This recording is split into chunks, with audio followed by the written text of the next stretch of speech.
Apple is about to drop what will probably be the most transformative iPhone ever, the iPhone 9.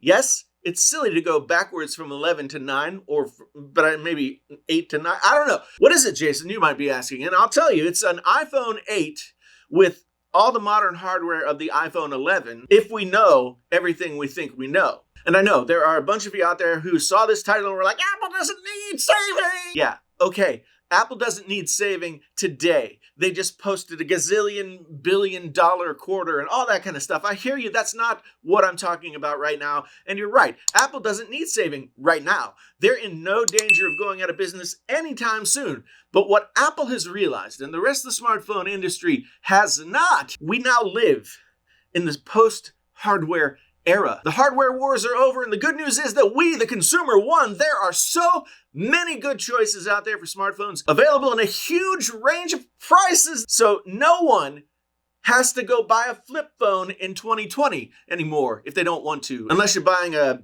Galaxy Z Flip or a Moto Razr or something like that. Those are very, very expensive flip phones. Apple has figured out that what matters more than the specs is having their device in as many pockets as possible. Because smartphones have become a commodity, there's no appreciable difference between one smartphone and another.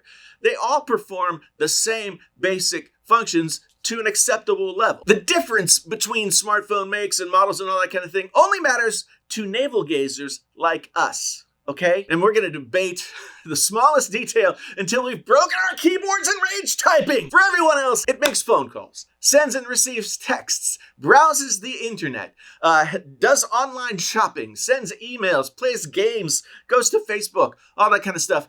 It doesn't matter what it is. What matters today and will matter in the near future and way beyond now is the price. And Apple now has a pricing structure for their phones on lock, as they say. And this new iPhone 9 we expect to see in March is the final brushstroke on the masterpiece, if you will. In the past 2 years, Apple has kept the prices of their more expensive phones generally the same.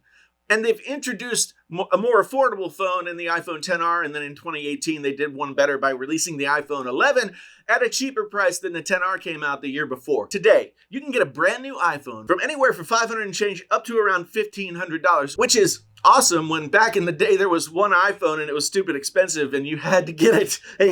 And the iPhone 9 is going to cost not $500 but $400 if rumors hold true. That price point puts a brand new iPhone in reach for a lot more people who never considered buying an iPhone before unless it was used. And it's the phone that will save Apple, and they know it. I mean, that's why they're making the phone. But still you ask, why? The answer is twofold: the ecosystem and services. And like it or not, Apple can deliver on both better than any other smartphone manufacturer out there. Period. People complain about the ecosystem. They poo-poo it all the time. I get it. But the truth of the matter is the ecosystem is money. Why? Because it works. It makes people's lives easier to manage.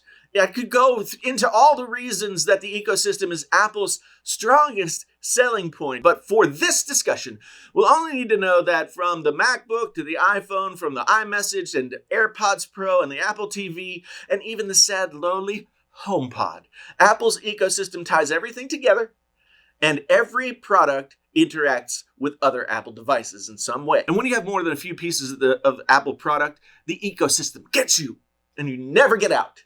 As for services, Apple makes money hand over fist with the App Store. They get a cut of everything that comes in and out of that place. And now with Apple TV Plus and the other Plus things, they have a nascent internal content delivery system.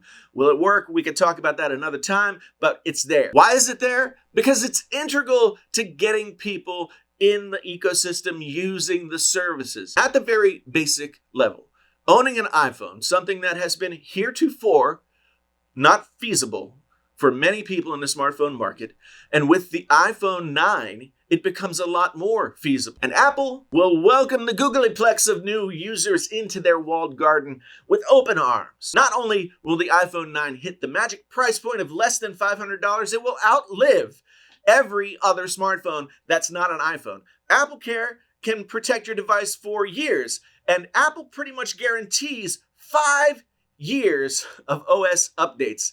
Name me one Android phone that gets continuous updates for 5 years. Go ahead. I'll wait. For the people who Apple is bringing in at that $400 price point, longevity is important.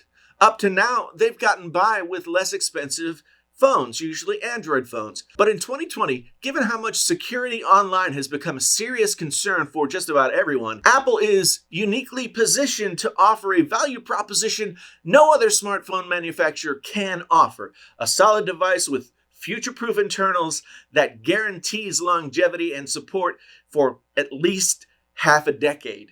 So, yeah, maybe the iPhone 9 doesn't need to save Apple today, but 5 years from now, we're going to look back and we're going to see that the release of the iPhone 9 was more important to Apple continuing to grow their business than any new feature any manufacturer could or would put on a $1,400 phone. It will, as they say, put butts in the seats, where seats had never existed before in the Apple arena. Meanwhile, Samsung looks like they're going in the opposite direction, grabbing as much cash as they can from their most loyal customers by increasing prices year over year over year.